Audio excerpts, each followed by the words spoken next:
Morrow and Jinro already kicked it off, Yeah. and we're in game on Bel'Shir Beach. Bel'Shir Beach, the winter version. I always say Bel'Shir Beach, the winter version, because I remember back when it was summer. Summertime. Don't know what song that is. In the bottom right-hand side, I just said the title of this. We have. Like how Jinro. simple is that, man? Hold on. Jonathan Walsh, Liquid Jinro. In the top left, we have none other than Stefan Anderson. He also goes by Mouse CC Morrow. And nice, you got the good side of the hatchery this time. Not the ugly side with a bunch of back knee on it. Ugh, look at that. Back knee's the worst. Do you have back knee? It's like the one that creeps up on you too. Do you have back knee? Because like you hug someone and they're like, ah, and it's like, whoa, what happened? It's like, nothing, man. Just, I hurt so much. I'm so happy to see you. Oh gosh, please, please. I can just think of it. Yeah. I know what you're talking about. And then you feel like the weird textures on the back, and you're like, it's like, oh, God, it's like a dirt rope bike. And you don't know because, like, see, there's a huge range. It could be the guy's or girl is really, really dirty. Or it could just be they have, like, a problem, you know? Some people have, like, acne problems. Yeah, man, it's like Rocky Road on the back of their back, man. It's pretty sick. But oh, no. Ooh. Well, it didn't matter because... Ooh, wait, whoa. Did Morrow see? Well, oh, from the did. left side. From the left side. He did see that. To the right. You caught it much faster than for me. Jinro. Morrow has 2 racks. It's weird. Oh, sorry, he sees 2 racks. He should have put the second barracks over here, I felt like, and then just lifted it off. Yeah, that's what some people do. It's a lot better. We were talking about 2 racks on this map and how it's pretty good because first of all you can wall off in a formation. You can get in a really good spot too, where Zerg is hard to defend. So Jinro trying to be sneaky. Now he still could do damage. Like we're not saying it's completely out of the question. But Morrow, he's prepared. He's got 6 drones in defensive formation. He's got the 3 drones in Delta formation. I love this. And the main reason, never mind. I was going to say the main reason why you actually mine all of those minerals is so that you can just press C and you don't actually have to micro each drone back to the mineral patches. It's really important to do that sometimes. That's clever. Because, you know, it gets low, you just left-click C, left-click C, and you just have everything on attack move. So it's really efficient in that manner, but Zergling's already popped out, and I feel like Jinro will not be able to do anything. And there it is. Command center gets dropped. Does Morrow see this? Negative. Yeah, you know, just like you were saying, you don't want to take your attention off your Zerglings and drones too long because it could end the second, especially with those very critical seconds. So having that little trick, if you want to hold off the 2 racks more, take Gretorp's advice. Yeah. We see the first couple of Marines still push it up here. Now the Spikecaller still in the middle of planting itself, and Jinro just, again, putting on very, very light pressure. He still does not intend to commit whatsoever. I don't think he can do anything from here. He needs a ton more Marines if he actually wants to move up. Oh. You see what you see? Do you see what I see? I see what you see. You see what I see? I see what you see. What I see, you see. Okay. Well, 3 command centers, and normally when we see this, it's followed up by an additional couple barracks as well, especially since he went double racks. I actually foresee him walling off with barracks completely. Yeah. Double refinery as well. So Jinro trying to be sneaky here and go for a super strong mid game. Now the thing is, the third is a little bit trickier for Terran to hold. Yes. Unless they have a good advantage. You know, where Jinro's Marines are positioned right now is normally, you know, where you want to get your third conventionally.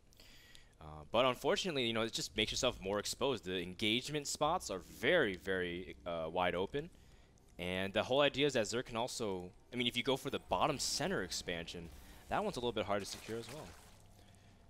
It's just really peculiar that Jinro, of all maps, he chose this one. I'm still wondering why he did that. What map do you think you should have chosen? I don't know the... Like, the you know, like Shattered or... I don't know what the vetoes were. Yeah, we don't know the vetoes exactly, but we had other maps. We have other maps in the map pool, guys, like Ohana, Shattered Temple, Dual Sight, which I know Jinro adamantly hates. He posed on the forum multiple times he doesn't like Dual Sight. But he's following it with 2 factories immediately, so Jinro powering up 2 at a time. It's Noah's Ark. Okay, so this will be a timing, I think. He's just looking, not even a time. Okay, I saw him do this in NASL Season 2, actually. Cool. I'm going to emo return now.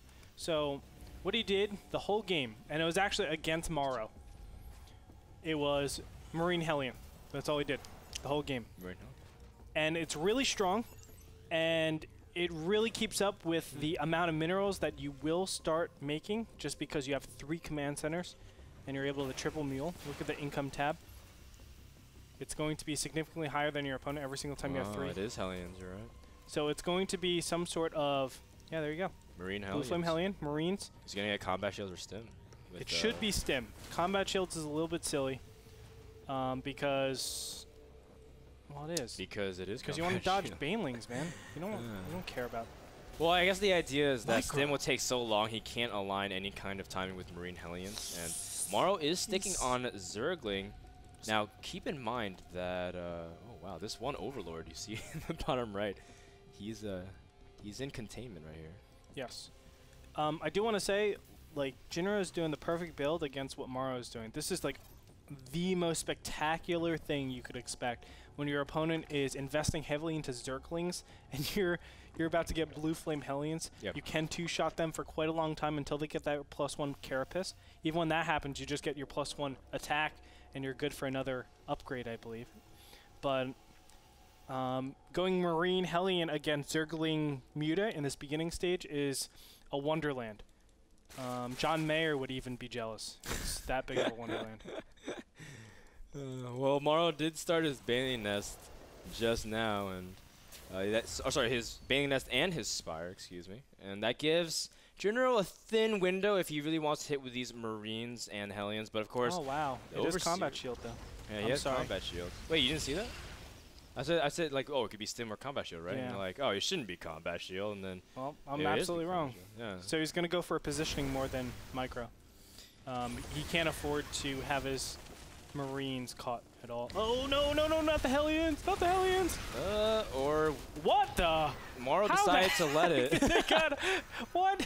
It's like Jinro. Morrow, I guess he was trying too hard to split his Zerglings, and Jinro just left. So. Yeah. You know, Jinro dodged a bullet and he knows it, but more specifically, he saw that many Zerglings, so he's convinced his opponent has that Zergling Baneling composition inbound. You see the important upgrades about to finish. Jinro needs to move in very soon here, although the Banelings did finish and Jinro would be extending on creep. He doesn't have stim. It's only about 1/4 done. Jinro has to be very cautious. Get out, Jinro, get out. No, you don't want to fight against that. Now, this is still doing a ton of damage. It's indirect damage. Let's look at the third. How many drones do we see on that? A ton of drones on that saturation. third. Almost full saturation. He's just about, 30 drones off, but as soon as he gets them, he will have full saturation over it. No. He's tied in Hellion Marine, this is just like a build order win for Jinro. It's not a win-win, like the whole match win, but it's like a win within the game because now... Whoa, winception, man. Winception, bro. Because now, what? Jinro has to be like... Or, excuse me, Stefano has... God, what is going on with me today? No, I knew it. You said, oh, I didn't say Stefano. I said Stefano. Oh, my God, Morrow. Morrow has to be like, well, crap. He has a great composition counter against me. Yeah. I need to overmake stuff, and now his drone saturation on his third is going to be delayed. It gives time for Jinro to actually equalize in that respect. Morrow only has 5 Mutalisks out into the field, and he's getting... ravaging. Yeah, that's GG for Jinro. Oh, wait, never mind. He ran into 2 Marines. And lost 1 Muta. So Morrow getting a little bit careless with his control, but he's joining up heavily. Just like you said, he needs saturation on his third immediately. And Jinro, he's getting a Thor out. So, with the sign of a Thor, Jinro could be moving out soon as he is getting prepared for any kind of scenario that Morrow will throw him against. Now, the best case scenario for Morrow at this point is actually to tech to Infestors. If he can go to Infestors, he's looking really, really sharp. Because what in the Terran arsenal kills Infestors at this point in time? Well, I mean, assuming Infestors don't fungal, but nothing really. Yeah. The tanks, but there's no real tanks. Exactly. That's the big thing. So go Infestors.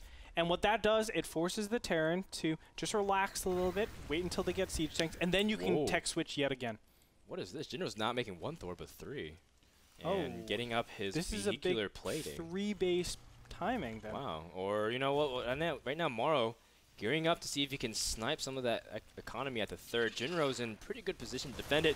If he can get there in time, he was getting ready to gear up. The Zerglings are going straight onto the Marines, but... Banelings do end up exploding. The third still under heavy siege. The Banelings going after a lot of workers.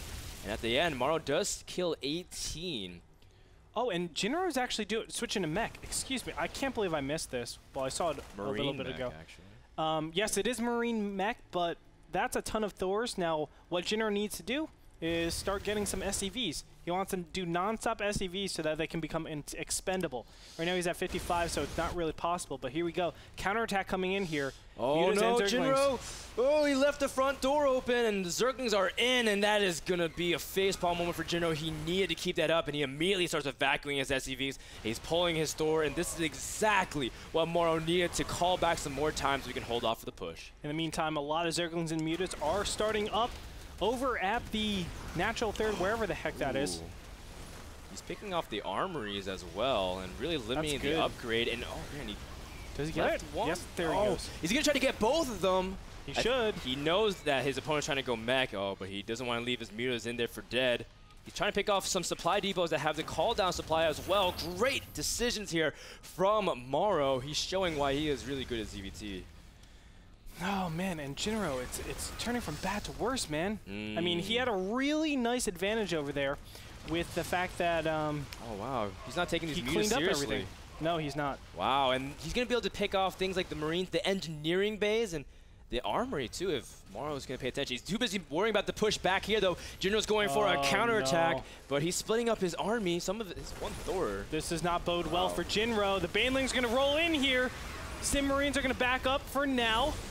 And the Hellions are actually going to go forward, but the Banelings do hatch in time, so they regenerate all their energy. And here it is. Oh. There's enough Banelings in here to actually take out the Thors. All the Marines get cleaned up, and the Hellions get so much damage dealt against them.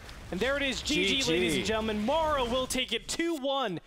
Wow. Jinro had a great opportunity, but just crumbled under the pressure. The counterattacking pressure from Morrow was just way too good, and Jinro will fall. That makes my prediction wrong yet again. Morrow, Jinro unfortunately gets caught just a little bit too many times out of position. Morrow shows why his ZVT is really good, and you know, I just like the fact that he's good at reading the situation well. You know, at the same time, like he knows what Jinro is doing, so he can adapt to it. So he says, "I'm gonna pull you at the third," and then he knew Jinro was like, "If you lose that many workers," Jinro's like, "Well, I gotta do something. You know, I'm gonna start moving out. Oh, I'm gonna go for a run by, pull you back even more." And then he saw everything and started sniping armories and says, "You're not taking it seriously. I'm gonna keep my meters there." Stefan Anderson showing why he is a master of ZVT. I do see a little bit of frustration though in Jinro. That's the second time in this series where Morrow has been doing a lot of pressure, and you know he's able to crumble his opponent, and out of just the split decision, Jinro's like attack, lose the game, and he knows he's going to lose the game right there. It's unfortunate. That's a situation where I've been in as well. It's like you know you're going into it to attack, and you're just praying to God that this attack is going to work, but you know deep down inside your heart that it's not going to. Andre starts breathing heavily. Exactly. He starts sweating a little bit. Yes, and never mind. But yeah, positive thoughts. That's a really tough situation for Jinro to be in. If he was just a little bit more diligent in placing his units there, you know, it sounds a lot easier because we're casters. We get to see everything. And hindsight is 2020. But if he had a little bit better positioning with his units, his doors were in place, those mutas didn't do anywhere near as much damage that they did, and the counterattack didn't work there, then we would have seen a very different game. I mean, as soon as he cleaned up everything at the third, Jinro knew. Like, that's why he attacked. He's like, I have a big advantage. Let me go attack. Yeah, so that's a pretty good summary of the mindset. And you know, it's heartbreaking because Jinro, this is again the second week in a row where he had the series within his grasp and just barely let it slip. So Jinro's showing still that he's got the chops to definitely keep it up in NASL. Yeah. We wish him the best in the upcoming weeks. But for now, the winner of the series was Morrow from Mouse Sports. Congratulations to him as he receives $150. Oh, thank you so much to the sponsor of that series. I was about to go into something else, but thank you so much to the sponsor, Game Minder, the application that reminds you about upcoming games, demos, and all kinds of cool things. Download it at handelabra.com for free. We'll be back with more action from NASL Season 3. Don't go anywhere. Stay right in that seat. Don't turn off No, TV. It's not over. It ain't over. It's it not ain't over. over. So we'll be back after a quick commercial. Hi, Barcraft. You see Hi, Barcraft.